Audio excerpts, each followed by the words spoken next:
Balikan na po natin ang ating partner na si Rafi Tima. Rafi? Partner, patuloy pa nga rin tayo nagbabantay dito naman sa may Quiapo Church at unti-unti na dumadami itong mga tao dito naman sa may Plaza Miranda dahil medyo mainit na dito sa may Magsaysay Boulevard. Dito na sila nagtungo dito sa may harapan ng Quiapo Church dahil tuloy-tuloy pa rin naman itong mga nangyayaring simba dito sa loob ng Quiapo Church. Samantala, walang kurap yung pagbabantay nga ng otoridad dito sa Quiapo Church at makibalita tayo mula sa ating kasamang si Maki Pulido. Maki?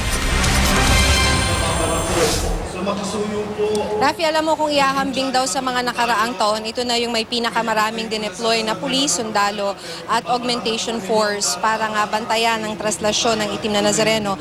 Ayon yan sa PC commander nitong Plaza Miranda. Actually, isa na nga malamang ito sa pinakamahigpit na seguridad na naobserbahan natin.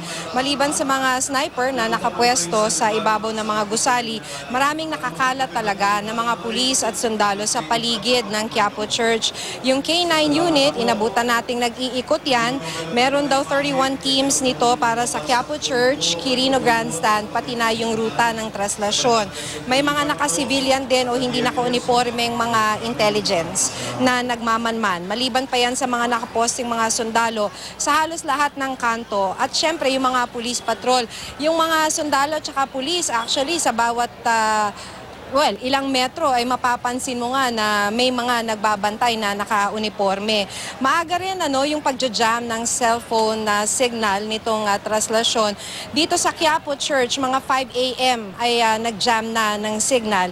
At ang pagkakabanggit sa atin ni Chief Inspector John, yung PCP commander ng Plaza Miranda, yung sinasabi niya mismong andas ng poon ay may jammer din. Pero sabi nga nung PCP commander, wala naman daw direktang banta ng terorismo. Ito raw ay dobleng pag-iingat lamang dahil sa mga naganap na pambobomba sa Mindanao nitong mga nakalipas na buwan. Pero isa pa dun sa mas malaking problema siguro ng mga pulis dito sa paligid ng Quiapo Church yung mga vendor na nakaharang sa mga dinaraanan ng mga deboto.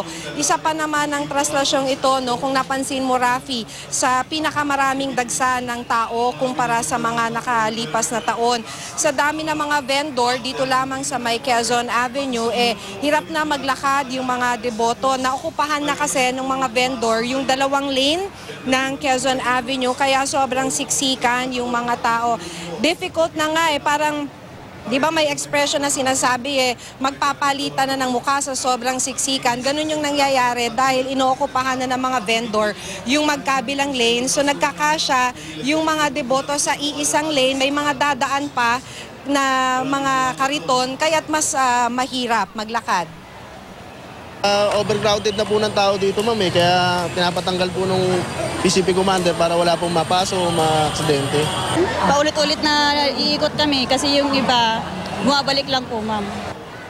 Kasabay naman dagsa ng mga deboto yung tambak ng basura na nagkalat na sa gilid ng kalsada, pati mismo dun sa kalsada na dinaraanan. Kaya nakikiusap si Father Douglas Badong na bahagi na sana ng pakikisama ng mga deboto sa traslasyon ng poon ay wag nang magkalat. At kung maaari, kung may nakita kang kalat, pulutin mo na tapos itapon mo sa tamang lugar. Ang tema ng kapistahan natin ay pag-ibig, buklod ng ganap na pagkakaisa. So panawagan pa namin na hindi pa po tapos, nagsisimula pa lang yung pagkikiisa po ng lahat.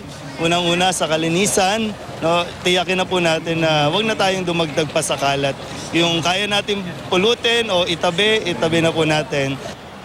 So far, dito sa paligid ng Quiapo Church ay wala pa namang serious injuries. Nakausap natin yung Manila Disaster Crisis Management, pati na yung parang sentro ng Department of Health dito. Ang sinasabi nila, so far, at least sa MDCM, 12 raw na kaso ang naitala nila pero minor wounds sa mga paa.